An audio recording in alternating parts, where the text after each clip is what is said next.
কৃষ্ণ জয় গুৰু শংকৰ পৰম সেৱা ভজন ভক্তি সুধা সন্ধানী ক্ষেত্ৰৰ সভাপতি সম্পাদক প্ৰমুখে বাপাই সমস্ত অনুষ্ঠানত অংশগ্ৰহণ কৰা বাপাই সমস্ত সদৌতি শ্ৰীচৰণত আমি অভাজনে শ্ৰীমন্ত শংকৰদেৱ সংঘৰ বছৰ শাখাৰ তৰফৰ পৰা আন্তৰিক অভিনন্দন আৰু শুভেচ্ছা জ্ঞাপন কৰিছো আৰু আমি ব্যক্তিগত সেৱা জনাইছো।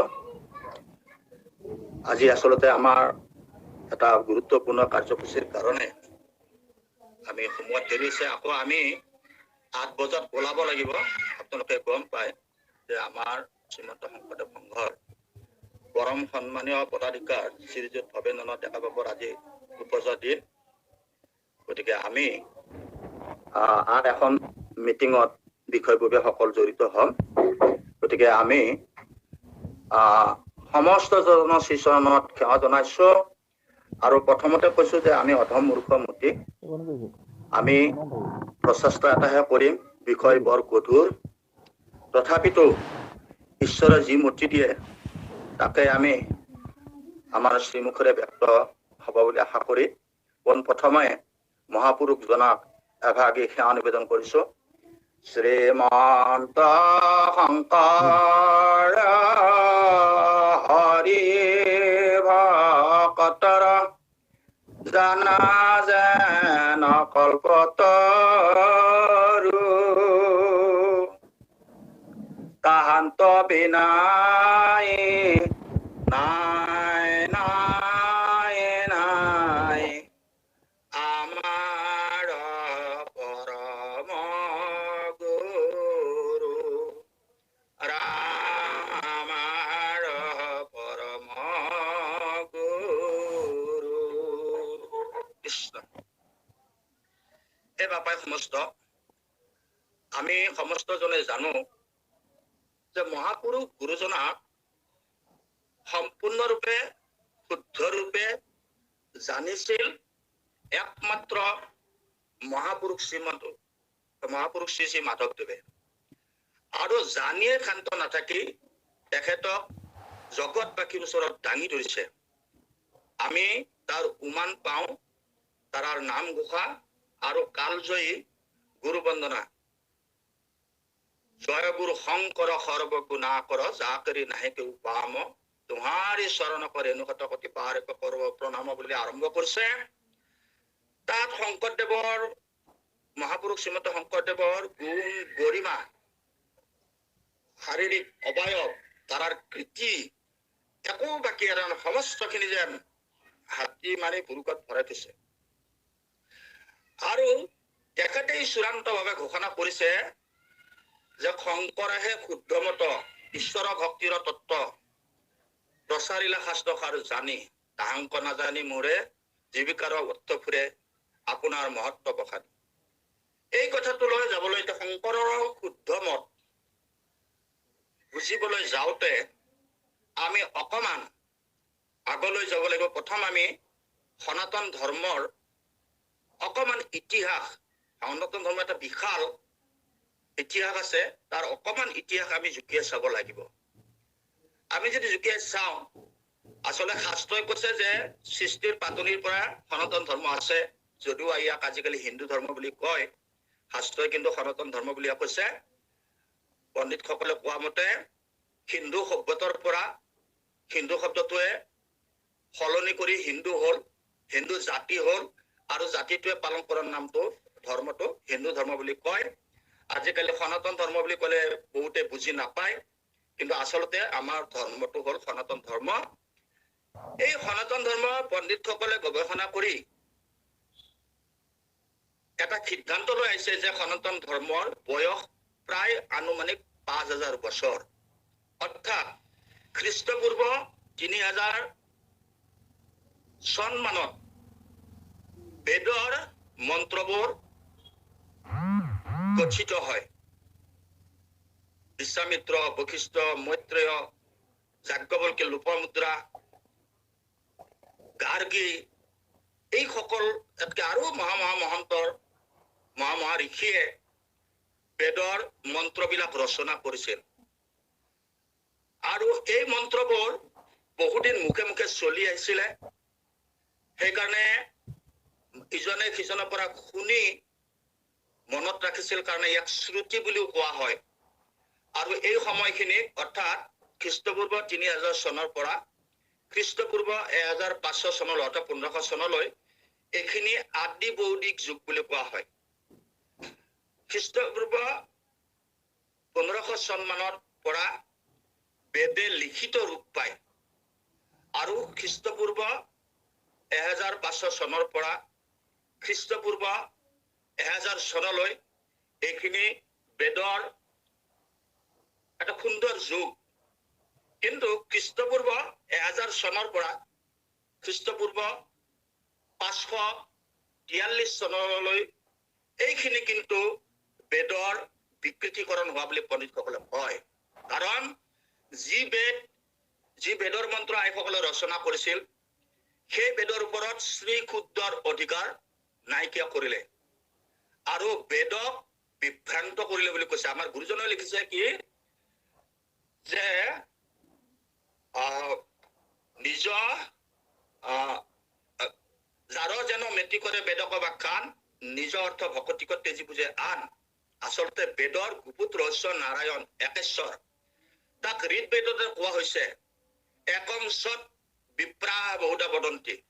গতিকে ভগৱানে এজন বুলি ঋগ্বেদৰ প্ৰথম শাস্ত্ৰ, পৃথিৱীৰ প্ৰথম শাস্ত্ৰ, সনাতন শাস্ত্ৰৰ প্ৰথম শাস্ত্ৰ ঋগ্বেদত কোৱা হৈছে। কিন্তু তাতে নাৰায়ণ বুলি কোৱা নাই, কিন্তু এজন পৰম ব্ৰহ্ম পৰমেশ্বৰৰ সন্ধান দি থৈ গৈছে। কিন্তু পৰৱৰ্তী কালত বিপ্ৰসকলে তাক ভাগ ভাগ কৰি নানা ভাগত খণ্ডিত কৰি বেদ 4খন কৰিলে। তাৰপিছতে নানা দেৱ দেৱীক উপাসনাৰ ব্যৱস্থা কৰিলে। দুটা ভাগত বিভক্ত হ'ল, জ্ঞানকাণ্ড কৰ্মকাণ্ড। গতিকে কৰ্মকাণ্ড জ্ঞান কাণ্ডত গুৰুত্ব কমি গ'ল, কৰ্মকাণ্ডত বেছি হ'ল, হোম যজ্ঞ পূজা পাতল এইবিলাকত লিপ্ত হ'ল, হৈ পেলাই সমাজখনত বিশৃংখলাৰ সৃষ্টি হ'ল, 4 জাতিৰ সৃষ্টি হ'ল, ব্ৰাহ্মণ ক্ষত্ৰিয় বৈশ্য ক্ষুদ্ৰ। ইয়াতে ব্ৰাহ্মণসকলৰ আধিপত্য স্থাপন কৰা হ'ল, ব্ৰাহ্মণেহে কেৱল ধৰ্মৰ অধিকাৰ হৈ থাকিলে। এইবিলাকক লৈ জনসাধাৰণৰ মাজত ধৰ্মক লৈ এক ডাঙৰ বিশৃংখলাৰ সৃষ্টি হৈছিলে। ধৰ্মৰ অধিকাৰৰ পৰা বঞ্চিত হৈছিল বিশেষভাৱে ক্ষুদ্ৰসকল। এই ক্ষুদ্ৰসকল আগৰ 3টা জাতিৰ দাগ হিচাপে কাম কৰিব লাগিছিলে আৰু আইসকলতো কোনো ধৰ্মীয় অধিকাৰ নাছিলে। তেনে এক মুহূৰ্তত ভগৱান বিষ্ণুৱে মানে শাস্ত্ৰত কোৱা মতে আনুমানিকভাৱে 543 খ্ৰীষ্টপূৰ্ব 543 খ্ৰীষ্টাব্দত বুদ্ধ ৰূপে ভগৱন্ত অৱতাৰ ললে। তাকে আমাৰ গুৰুজনা কৈছে বুদ্ধ অৱতাৰে বেদ কণ্ঠ কৰি স্বৰ্ণ বামনয় শাস্ত্ৰী মুহি আছে ঐক্যজনক। অৰ্থাৎ ভগৱন্তই বুদ্ধ ৰূপে অৱতাৰ লৈ এই যিবিলাক বেদপন্থা বিশেষকৈ কৰ্ম মাৰ্গ বেদপন্থাক তেওঁ নিশ্চিন্ন কৰি পেলাই আৰু এটা ক্ষুদ্ৰ সত্য আদৰ্শৱান সমাজ এখন গঢ়ি উঠিল আৰু ৰূপ ললে এখন এটা নতুন ধৰ্মৰ, সেইটো হ'ল বুদ্ধ ধৰ্ম। এই বুদ্ধ ধৰ্ম ঠিকে চলি থাকিলে, কিন্তু শেষৰ ফালে বুদ্ধ ধৰ্ময়ো নানা ভাগত বিভক্ত হৈ তাতো আকৌ বিশৃংখলা আহি গ'ল।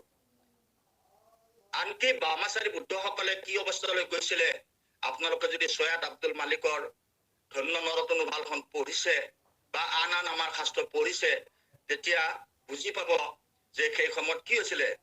যে নৰবলি, পশু পক্ষীটো বেলেগেই কথা, নৰবলি পৰ্যন্ত আছিলে। গতিকে আৰু এই বেদৰ আলম লৈয়ে সতীদাহ প্ৰথা আহিছিলে। এই দুষ্কাৰ্যবিলাক সমাজত প্ৰৱেশ হ'ল। কিন্তু বুদ্ধ অৱতাৰত বুদ্ধদেৱৰ ধৰ্মই সনাতন ধৰ্মৰ এই কালিমাবিলাক আঁতৰ কৰিবলৈ সমৰ্থ হ'ল। ভাৰতৰ বুকুতে বুদ্ধ ধৰ্মই এলাগী হৈ পৰিল, হিন্দু ধৰ্মই সনাতন ধৰ্ম এলাগী হৈ পৰিল। গোটেই দক্ষিণ এছিয়াত বুদ্ধ ধৰ্মৰ জয় জয়কাৰ হ'ল আৰু এই বুদ্ধ ধৰ্মৰ জয়যাত্ৰা কিন্তু এটা সময়ত তাৰা সমস্তৰো কি হৈ গ'ল, স্খলন ঘটিল। ফলত খ্ৰীষ্টীয় 722 এইটো আনুমানিক ভাৱ, এইবিলাক কথা পণ্ডিতসকলে খাবৰ পৰা আমাৰ নহয়। তেতিয়া শংকৰাচাৰ্যৰ দক্ষিণ ভাৰতত অৱতাৰ হ'ল আৰু শংকৰাচাৰ্যই দেখিলে যে সনাতন ধৰ্ম ইমান পবিত্ৰ ইমান সুন্দৰ, ইয়াক উত্থান কৰিব লাগিলে।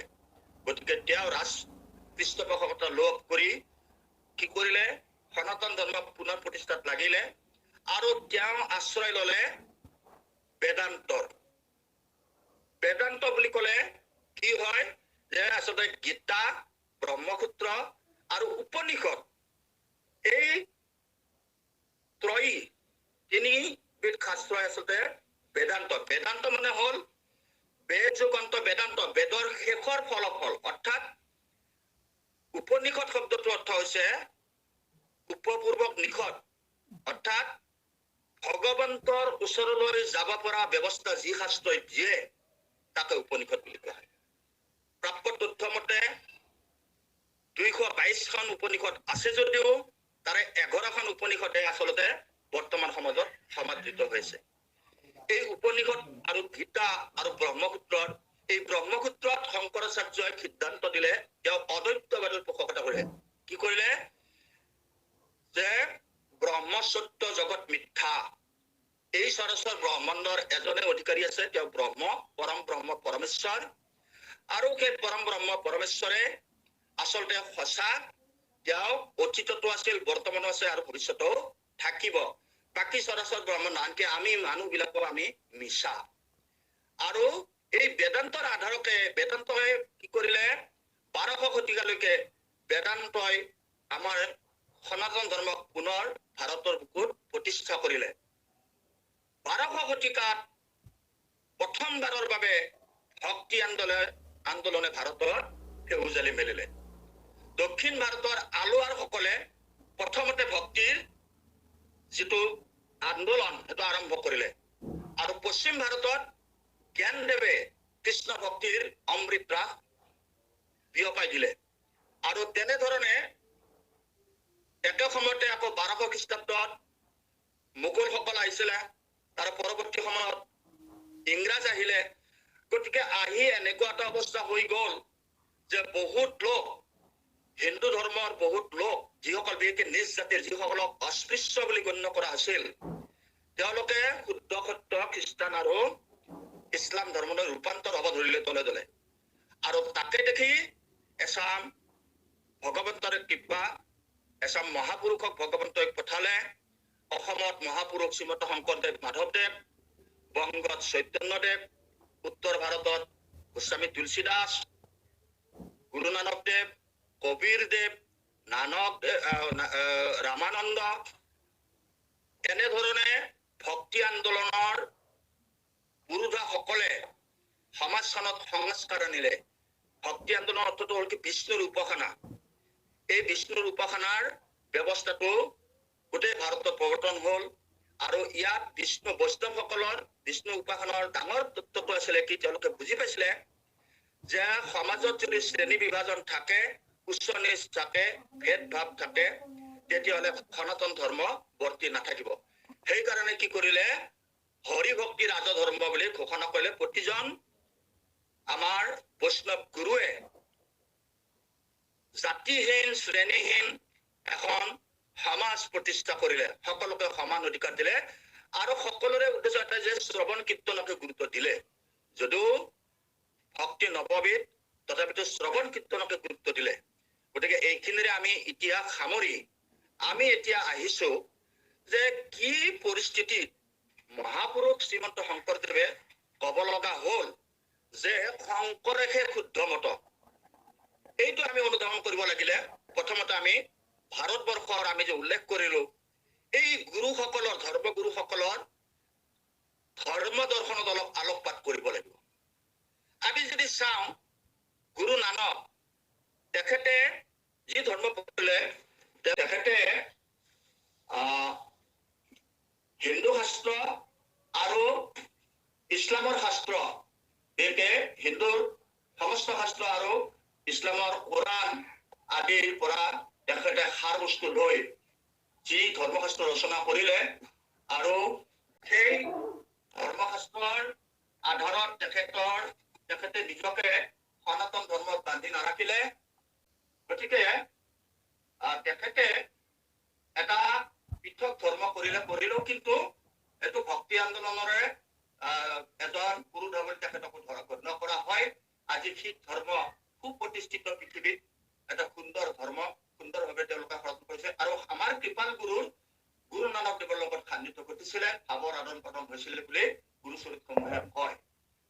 তাৰপিছতে কিন্তু তেওঁ সনাতন ধৰ্মত যিহেতু নাথাকিলে, গতিকে তেখেতৰ মতামতক সনাতন ধৰ্মীসকলে স্থান নিদিয়ে, তেওঁ এটা সুকীয়া ধৰ্ম হ'ল। একেধৰণে আমাৰ গোস্বামী তুলসী দাস তেখেতে যিটো ধৰ্ম প্ৰচাৰ কৰিলে, তেওঁ ৰাম সীতাৰ তেওঁ ৰামচৰিত মানস লিখি হিন্দীতে লিখি ৰাম ভক্তিৰ প্ৰচাৰ কৰিলে, কিন্তু কৰিলে যদিও তেখেতে কিন্তু একত থাকিব নোৱাৰিলে, ৰাম সীতাৰ উপৰিও হনুমানকো পূজা কৰাৰ ব্যৱস্থা ৰাখিলে। গতিকে দেখা যায় পৰৱৰ্তী সময়ত যে গোস্বামী তুলসী দাসৰো ৰাইজৰ ভক্তি আছে, কিন্তু তেখেতসকলে শুদ্ধ ৰূপত বস্তুটো দি থৈ যাব পৰা নাই যে এই যিটো ৰাম ভক্তি কেনেকে পাব পাৰি। তেওঁলোকে আন এজন হল চৈতন্যদেৱও কৃষ্ণ ভক্তি প্ৰচাৰ কৰিলে, কিন্তু কৃষ্ণৰ লগত আকৌ ৰাধাক ৰাখিলে, দৈত্যবাদ এই দৈত্যবাদত থাকিলে। গতিকে দৈত্যবাদত থকাৰ ফলত কি হৈছে যে তেওঁলোকৰ শংকৰদেৱ গুৰুজনাৰ লগত কিছুমান পাৰ্থক্য আমি আলোচনা কৰিম। তেওঁলোকৰ ব্যৱস্থা মতে শৰণৰ ব্যৱস্থা নাই, তেওঁলোকে দীক্ষা দিছিল। দীক্ষা আৰু শৰণ দুটা বেলেগ বস্তু। দীক্ষা হল কি এজন শিষ্যক ৰাখি তেওঁ উপযুক্ত হলে তেওঁক গুৰুপদ বা শিষ্যৰ মহান শিষ্য মান্যতা প্ৰদান কৰে। কিন্তু আমাৰ কৃপাল গুৰুজনাই কেতিয়াও নিজকে কতো গুৰু বুলি ঘোষণা নকৰিলে। তেওঁলোকৰ লগত আমাৰ গুৰুজনাৰ এটা ডাঙৰ প্ৰভেদ। তেওঁলোকে কিন্তু নিজকে গুৰু এখনত বহাইছে, তেওঁলোক প্ৰত্যেকজনে একোজন ধৰ্মগুৰু বুলি আজি ৰাইজে কয়, কিন্তু আমাৰ শংকৰদেৱে নিজকে কৃষ্ণৰ কিংকৰ বুলি কৈ গৈছে। এতিয়া আন গুৰুসকলৰ সেই একে অৱস্থা যে আমি যদি চাবলৈ যাওঁ, আমি আৰু ইমান পহৰত যাব খোজা নাই, কাৰণ আমি 8 বজাত ওলাই যাব লাগিব। গতিকে আমি আহো মহাপুৰুষ শংকৰদেৱৰ ধৰ্ম দৰ্শনলৈ। মহাপুৰুষ শ্ৰীমন্ত শংকৰদেৱে 19 বছৰৰ অধ্যয়ন সমাপ্ত কৰি এই যিটো ভক্তি আন্দোলন, ভাগৱত আধাৰিত ভক্তি আন্দোলন বা ভক্তিত একশৰণ হৰিনন্দনক প্ৰৱৰ্তন কৰিলে, এই বস্তুটো তেওঁ তুলনা কৰি চাবৰ নিমিত্তে ভাৰতবৰ্ষ ভ্ৰমণ কৰিলে। আপোনালোকক সেৱা ধৰিছো, বহুতো মানুহে তীৰ্থ ভ্ৰমণ কৰা বুলি লিখে, এইটো ভুল। শংকৰদেৱে তীৰ্থ ভ্ৰমণ কৰা নাছিলে, এইটো আছিল ক্ষেত্ৰ অধ্যয়ন। তেখেতে সেই সময়ত আজি পোৱা কিতাপবিলাক সেই সময়ত উপলব্ধি নাছিল। মহেন্দ্ৰ কন্দলীৰ তলত কিমান কিতাপ পাইছিল নাপাইছিল, তাৰ উপৰিও অতিৰিক্ত তেখেতে জিজ্ঞাসা পূৰণৰ কাৰণে আৰু সেই ঠাইসমূহ দৰ্শনৰ কাৰণে শ্ৰীক্ষেত্ৰ, বৃন্দাবন, গয়া এইবিলাকত কেনেধৰণে ভক্তি আন্দোলন চলি আছে সেই ব্যৱস্থা চাবৰ কাৰণে তেখেতে পৰিভ্ৰমণ কৰিছিল। আৰু সেইবিলাকত তথ্য লাভ কৰি তেখেতে দেখিলে যে আচলতে এই ধৰ্মগুৰুসকলে এটা বৈষ্ণৱ ধৰ্ম প্ৰৱৰ্তন কৰিছে, হয়, কিন্তু তেওঁলোকে শিষ্যসকলক কিন্তু একশৰণত অনা নাই। আপোনালোকে এতিয়াও মন কৰিব, উত্তৰ ভাৰতলৈ যদি যায় বৈষ্ণৱসকলে, আনকি কৃষ্ণৰ জন্মস্থান মথুৰা এইবিলাকত কি আছে, বৈষ্ণৱ আছে, তেওঁলোকে বিষ্ণুৰ ভক্ত হয়, কিন্তু আন দেৱ দেৱীৰো পূজা কৰাত বাধা নাই। যদি নাই, এই যে শংকৰাচাৰ্যসকলে ব্ৰহ্মচৰ্য, পৰম ব্ৰহ্ম পৰমেশ্বৰ, এই ব্ৰহ্মপ্ৰাপ্তিৰ কাৰণে আচলতে কি কৰিব? আচলতে শংকৰদেৱে বিচাৰি চালে, তাৰাই দেখিলে যে গীতাত স্পষ্টভাৱে দিয়া আছে 18 অধ্যায়ৰ 65 নম্বৰ শ্লোকত, যদি মোৰ ভুল হোৱা নাই, সৰ্বধৰ্মান পৰিত্যজ মামেকং শৰণং ব্ৰজ অহং তাং সৰ্বপাপেভ্যো মোক্ষয়িষ্যামি মা শুচঃ। আৰু তেখেতে অনুবাদ কৰিছে, সৰ্বধৰ্ম এৰি এক শৰণ সাক্ষাৎ সুদৃঢ় বিশ্বাসে ভক্তি ফলয়ো কয়ামাত নকৰিবা ভয় হেৰা কৰো অংগীকাৰ সমস্ত পাপতে মই কৰিব উদ্ধাৰ। ভাগৱতে সাতাং সিদ্ধান্ত দিছে কি কৃষ্ণস্তু ভগৱান স্বয়ং, অৰ্থাৎ ভগৱন্তৰ যিমান বিলাক অৱতাৰ আছে, অংশ অৱতাৰ, কল অৱতাৰ, এইবিলাকৰ ভিতৰত শ্ৰেষ্ঠতম শ্ৰীকৃষ্ণ আৰু সেই পূৰ্ণ অৱতাৰ শ্ৰীকৃষ্ণই নিজে ঘোষণা কৰিছে যে হে অৰ্জুন তুমি মোত শৰণ লোৱা সকলো ধৰ্ম ত্যাগ কৰা সকলো ধৰণৰ বিধি কিংকৰ্য ধৰ্ম যিবিলাক আছে সেইবিলাকৰ পৰা তুমি ওলাই আহি মোত শৰণ লৈ তুমি যুদ্ধ কৰা যুদ্ধ মানে জীৱন যুদ্ধ আমি জীৱনটো যুদ্ধ কৰো প্ৰতিদিনে আমি এখন কুৰুক্ষেত্ৰ যুদ্ধ কৰো আমাৰ জীৱনখন এখন যুদ্ধ মহাভাৰতৰ যুদ্ধ হিচাপে বহুতে বেলেগ এটা কিবা চিন্তা লয় কিন্তু আচলতে ভগৱন্ত আমাৰ হৃদয়ত আছে আমি বিলাকে অৰ্জুন আমাক কৈ আছে হে জীৱ হে অৰ্জুন তুমি এই যুদ্ধ ক্ষেত্ৰত আগবাঢ়িব পাৰিবা এই বহুত বিধি বিঘ্নিযুক্ত ধৰ্ম তুমি এৰি কেৱল মোতে শৰণ লোৱা আৰু ভয় নকৰিবা সমস্ত পাপতে সমস্ত অৱস্থাতে তোমাক মই উদ্ধাৰ কৰিম মহাপুৰুষ জনাই এই পৰম বাণী জোকা পাই গীতাত তাৰাই নিশ্চয় আশ্চৰ্য হৈছিলে যে ভাৰতবৰ্ষৰ বৈষ্ণৱ আন্দোলনৰ গুৰুসকলে কি কাৰণে এই শ্লোকটোক মহত্ব দিয়া নাই অৰ্থাৎ একশৰণত কিয় অহা নাই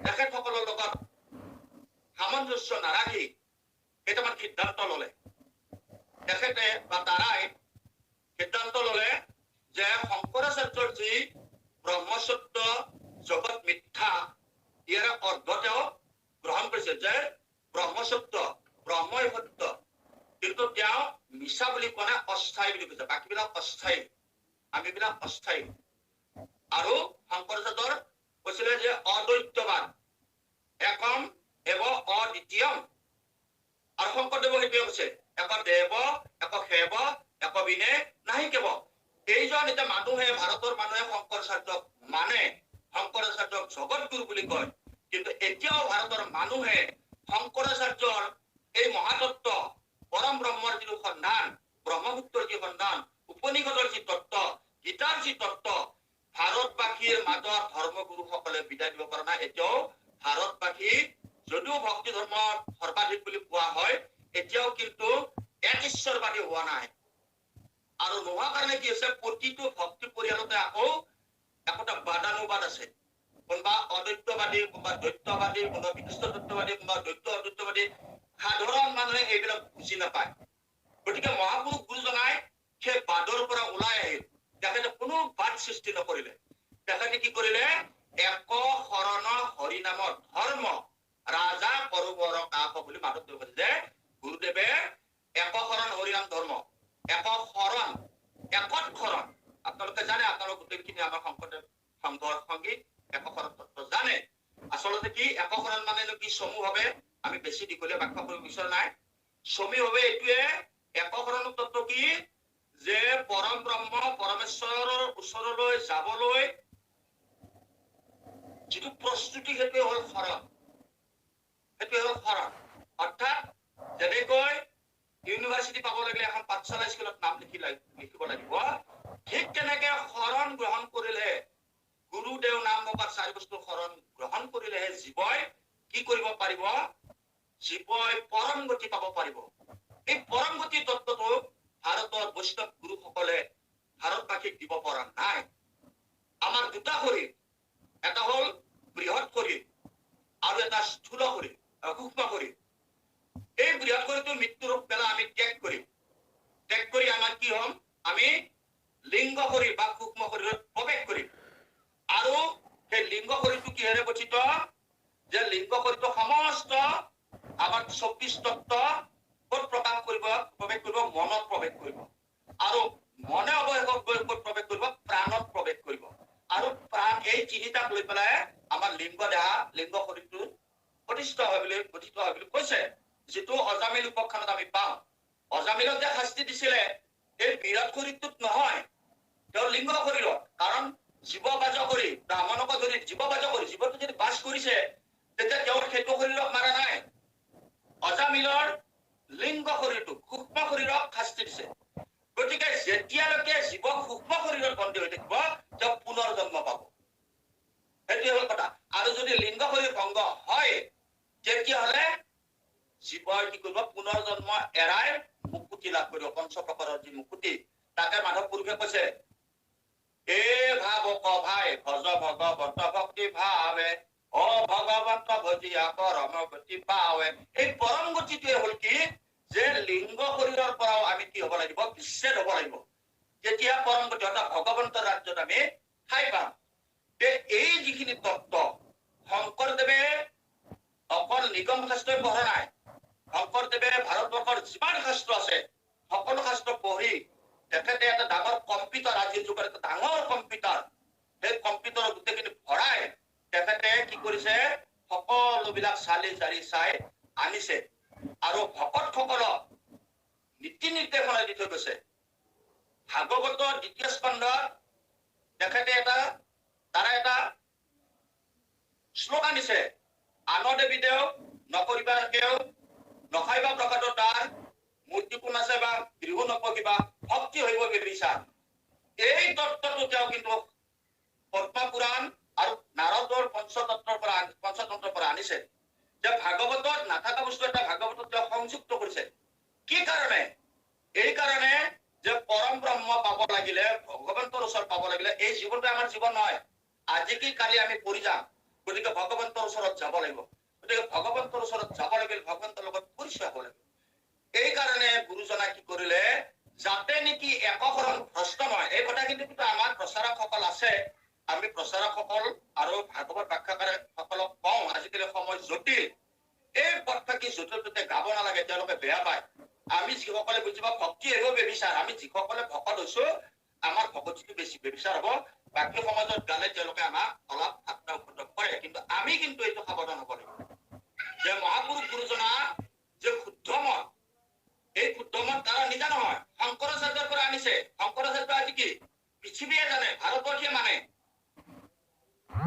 সেই শংকৰাচাৰ্যৰ মতামত চলি আছে শংকৰাচাৰ্যক লৈ পেলাই পৃথিৱীৰ বৈজ্ঞানিকসকলে নানান গৱেষণা কৰি আছে আকৌ গীতাৰ পৰা আনিছে ভাগৱতখন শংকৰদেৱে লিখা নাই ব্যাসদেৱে লিখা ভাগৱত সনাতন শাস্ত্ৰ গতিকে শংকৰদেৱে নিজাকৈ এটা মত প্ৰৱৰ্তন কৰা নাই তাৰাই কেৱল হিন্দু ধৰ্মৰ সমস্ত শাস্ত্ৰৰ যিটো সাৰ সমস্ত শাস্ত্ৰৰ সাৰ মানে জীৱই আচলতে জীৱা ক'ৰ পৰা আহিছে কিয় আহিছে আৰু কলৈ যাব এই কথাখিনি জানিবৰ কাৰণে আচলতে কি ভক্তি ধৰ্মত লোকে প্ৰৱেশ কৰিব লাগিব আৰু প্ৰৱেশ কৰিব লাগিলে কি হলো ব্ৰহ্ম দৰ্শন হ'ব লাগিব আত্মানং বৃদ্ধি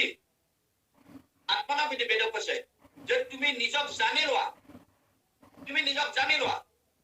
নিজক জানিলেহে তুমি কি কৰিব পাৰিবা নিজক আগুৱাই নিব পাৰিবা ৰামায়ণত হনুমানক সুধিছিলে প্ৰভু ভগৱানে যে হনুমান তুমি কোন এতিয়া হনুমানে কৈছিলে যে দেহবুদ্ধাৰ দাস অস্মি হে প্ৰভু দেহবুদ্ধিত মই তোমাৰ দাস জীৱবুদ্ধাত তব অংশকঃ জীৱবুদ্ধিত মই তোমাৰ অংশ আৰু আত্মবুদ্ধত তমেব অহং তুমি মই এই হনুমানৰ এই উত্তৰটোৰ ভিতৰতে আমাৰ জীৱনৰ সকলো কথা লিখা আছে আমি প্ৰথমতে ভগৱানৰ দাস হ'ব লাগিব ভগৱানৰ দাস হৈ পেলাই আমি শৰণ ভজন গ্ৰহণ কৰিব দাস্যত্ব ল'ব লাগিব শংকৰদেৱ মাধৱদেৱৰ ধৰ্ম দৰ্শনৰ মূল বস্তুটো হ'ল দাস্য ভক্তি গতিকে দাস হোৱাৰ পিছত যেতিয়া পৰিচয় হ'ব ব্ৰহ্মৰ লগত পৰিচয় হ'ব তেতিয়া আমি জীৱ অংশ প্ৰৱেশিলে তুমি গাৱে বুলি গুৰুজনাই সাতাং সিদ্ধান্ত দিছে যে আমি জীৱবিলাক কি একোটা ব্ৰহ্মৰ অংশ এই ব্ৰহ্মৰ অংশবিলাক অংশ হৈয়ে থাকিম নেকি নহয়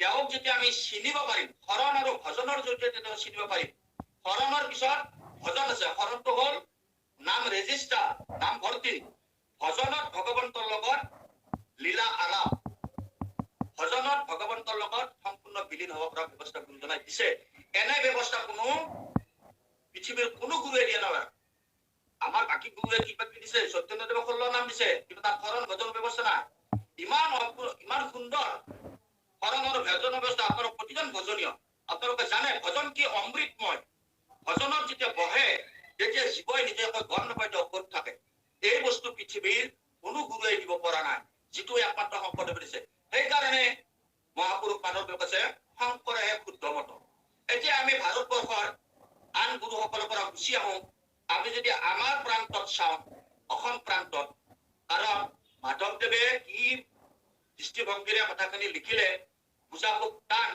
তথাপিতো এটা ধাৰণা কৰা হয় যে গুৰুজনা যোৱাৰ পিছত এচাম লোকে আনকি গুৰুজনাৰে অনুগামী এচাম লোকে গুৰু ধৰ্মত কি কৰিছিলে কালিমা খানিবলৈ লাগিছিলে যেতিয়াই ৰামানন্দৰ আগত গুৰুজনাই কৈ গৈছিলে সমস্ত ভকতক মই অবিহনে পঢ়াৰ পোকে গুৰু মানি চলিবা মই শক্তি ভক্তি বল পৰাক্ৰম সবেখিনি মাধৱতে এৰি আহিছো খুজি লবা হওক পাবা এই যিটো গুৰু আসনত শ্ৰী শ্ৰী মাধৱদেৱক বহুৱালে তেতিয়া কিন্তু মাধৱ পুৰুষে কিন্তু তেওঁ আছিল উদাসীন আৰু দাস্য ভকতিৰ প্ৰতীক তাৰে কি বুলি ঘোষণা কৰিলে শ্ৰীমন্ত শংকৰ হৰি ভকতৰ জানা জানো কল্পতৰু তাহান্ত বিনাই নাই নাই নাই আমাৰ পৰম গুৰু তিনিবাৰ বলে কিয় অতীততো নাছিল শংকৰদেৱৰ দৰে পৰম গুৰু বৰ্তমানেও নাই ভৱিষ্যতেও নহব সাতাম সিদ্ধান্ত মাধৱ পুৰুষে দি কৈছে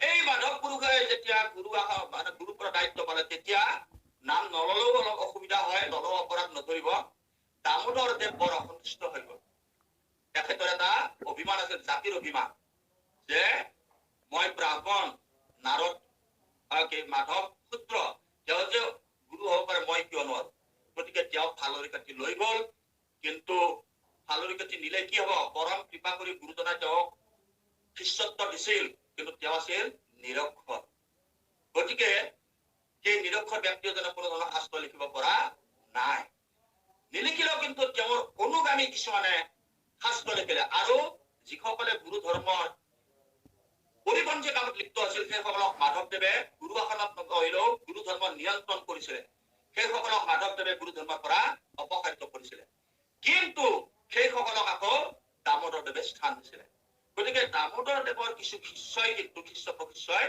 নিজে নিজে গুৰু আসনত বহি ললে আৰু বহি লৈ কি কৰিলে তেওঁলোকে গুৰুজনাৰ ধৰ্ম বস্তুত আচলতে পৰৱৰ্তী সময়তো বিসংগতি যেতিয়া আনিলে তেতিয়া মাধৱদেৱ বৰ অস্থিৰ হৈ পৰিছিল বৰ দুখ পাইছিলে তেতিয়া মাধৱদেৱৰ ওচৰত থিয় হৈছিল আমাৰ নাৰায়ণ দাস ঠাকুৰ এটা শ্ৰীৰাম এটা ৰামচৰণ ঠাকুৰ এনেকৈ গুৰুজনাৰ একান্ত সেৱকসকলে কৈছিলে হে প্ৰাণৰ সখী নাৰায়ণ দাস ঠাকুৰে কৈছিলে হে প্ৰাণৰ সখী বহি দিলে নহব ধৰ্ম ৰাজ্য পুনৰ প্ৰতিষ্ঠা কৰিব লাগিব আপুনি লিখক গতিকে আকৌ কলম ধৰিলে মাধৱদেৱে আমাক গুৰুজনা যোৱাৰ পিছত নাম প্ৰকাশে আদি কৰি আমাৰ কীৰ্তনখনো সম্পাদন কৰি দিলে গতিকে মহাপুৰুষ মাধৱদেৱ এনেকুৱা এজন পণ্ডিত এনেকুৱা নহয় যে শংকৰদেৱক ভাল বলাবৰ কাৰণে মাধৱদেৱে কিছুমান পদ ঘোষা লিখিছে এইটো নহয় যে শংকৰদেৱৰ নিচিনা এজন পণ্ডিতৰ লগত তিনি প্ৰহৰ যুদ্ধ কৰিছিলে তৰ্ক যুদ্ধ কৰিছিলে মাধৱদেৱে গতিকে সেই মাধৱদেৱে অৱশেষত ভাগৱতৰ চতুৰ্থ স্কন্ধত তৰুতৃণমূল এই শ্লোকটিত পৰাস্ত হৈ বুজি পালে যে আচলতে মানুহে যিবিলাক কৰি আছে কাৰণ কৈছে যে মাধৱদেৱ নিজে কি কৈছিলে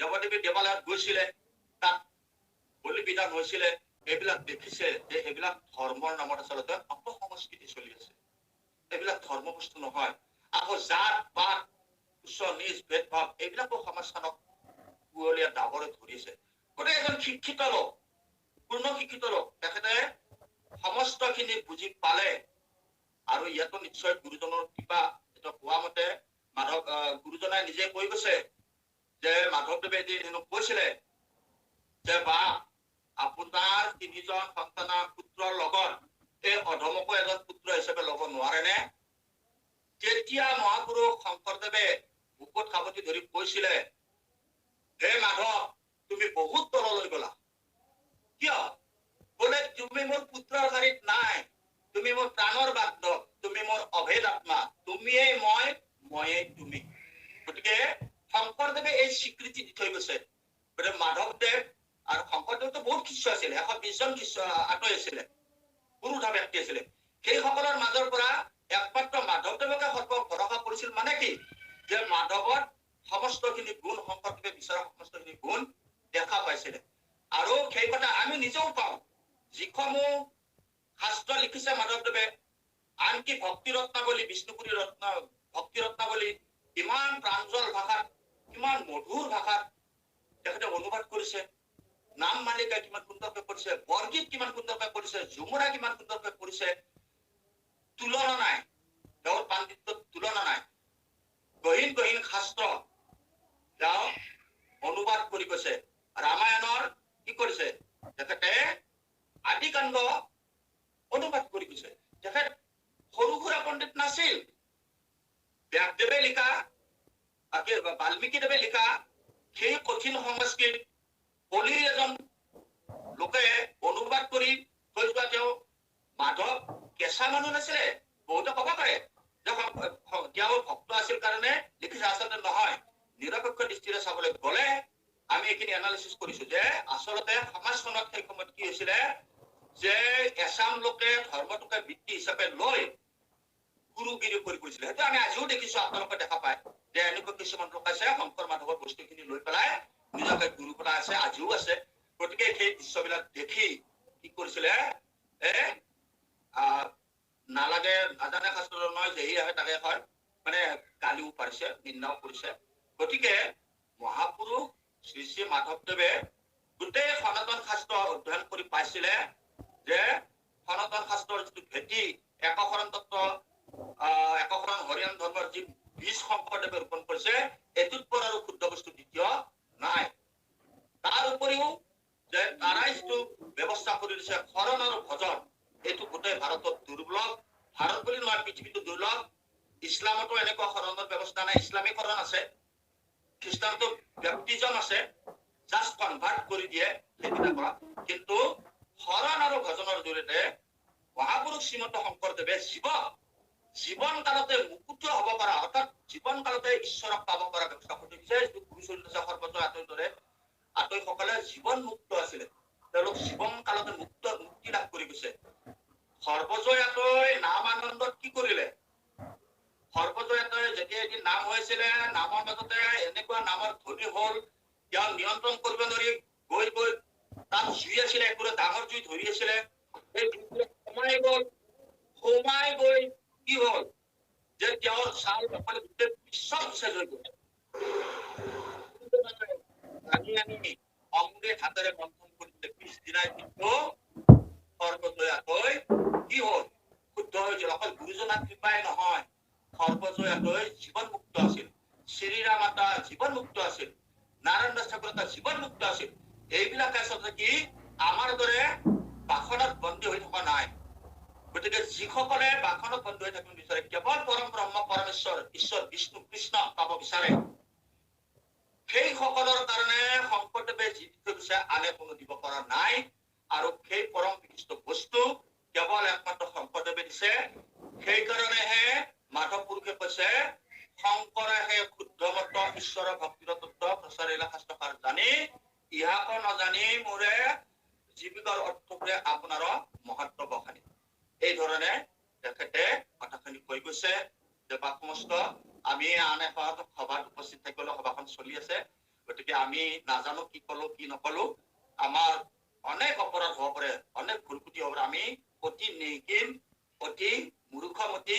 গতিকে আপোনাৰ সমস্ত জনৰ শ্ৰীচৰণত এইখিনি বক্তব্য দাঙি ধৰোতে যিখিনি পঢ়া দুটা হলে সেইখিনি এৰিব, যদি কিবা অলপ লাগতিয়াল পালো সেইখিনি গ্ৰহণ কৰিব, আৰু আমাক গুৰু সেৱা কৰাৰ কাৰণে কৃপা কৰিব। এইখিনি কথাৰে আপোনাৰ সমস্ত শ্ৰীচৰণত ভক্তিভৰক প্ৰণিপাত জনাই, অপৰাধ বিনাশন তজু নাম নাৰায়ণ, জানি নামে পকিলো শৰণে, আনগতি নাহিক মৰণে, অপৰাধ ক্ষমা কৰি তুমি দয়াখিল হৰি, মুখৰ ৰাম মুখৰ কৃষ্ণ হৰে হৰা কৃষ্ণ।